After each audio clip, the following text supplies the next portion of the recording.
Hello everyone, আজকে আমি তোমাদের সাথে শেয়ার করতে চলেছি একটি ডালিয়া রেসিপি।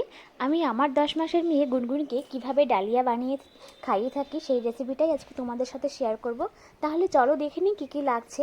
এখানে নিয়েছি আমি গাজর, পেঁপে, আলু, আর এই শাকটাকে তোমরা কম বেশি সবাই চেনো, এটা হচ্ছে ব্রাহ্মী শাক। সেই ব্রাহ্মী শাকটা নিয়েছি। তো ব্রাহ্মী শাক কিন্তু আমাদের ব্রেন ডেভেলপমেন্টে কতটা সাহায্য করে এটা কিন্তু আমরা সবাই জানি।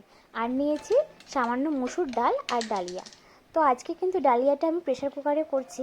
তো গ্যাসে আমি প্রেসার কুকার বসিয়ে দিয়েছি। তো এরপর সামান্য পরিমাণে ঘি দিয়ে দিলাম। ঘিটা কিন্তু খুব সামান্য পরিমাণে দেবে, না হলে কিন্তু বেশি দিলে বাচ্চাদের পেটে সমস্যা হতে পারে, পেটে ব্যথা হতে পারে। তো দেখো সামান্য পরিমাণে ঘি দিয়ে দেওয়ার পর এর মধ্যে দিয়ে দিলাম জিরে ফোড়ন। জিরে ফোড়ন দিয়ে দেওয়ার পর যে সমস্ত সবজি আমি কেটে রেখেছিলাম সেই সমস্ত সবজিগুলোকে আমি এর মধ্যে দিয়ে দিচ্ছি। এরপর সামান্য পরিমাণে লবণ আর হলুদ দিয়ে দেওয়ার পর খুব ভালো করে একটু ভেজে নেব। তো 1 বছরের নিচে বাচ্চাদের খাওয়ারে সম্ভবত লবণ দিতে হয় না। তো আমিও আমার বাচ্চার খাওয়ারে লবণ দিতাম না।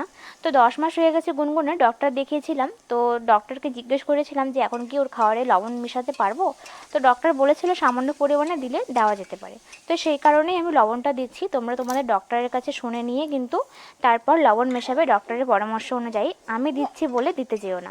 তো যাই হোক, তারপরে এই যে যখন দেখবো একটু ভাজা ভাজা হয়ে এসেছে, তারপর সেই ডালিয়া আর ডালটা দিয়ে আবারও 1-2 মিনিট ভেজে নিলাম।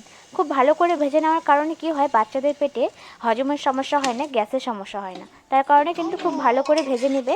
তো ভেজে নেওয়ার পর পরিমাণ অনুযায়ী দিয়ে দিলাম জল, দিয়ে প্রেসার কুকারে মুখটা কিন্তু লাগিয়ে দিয়েছি।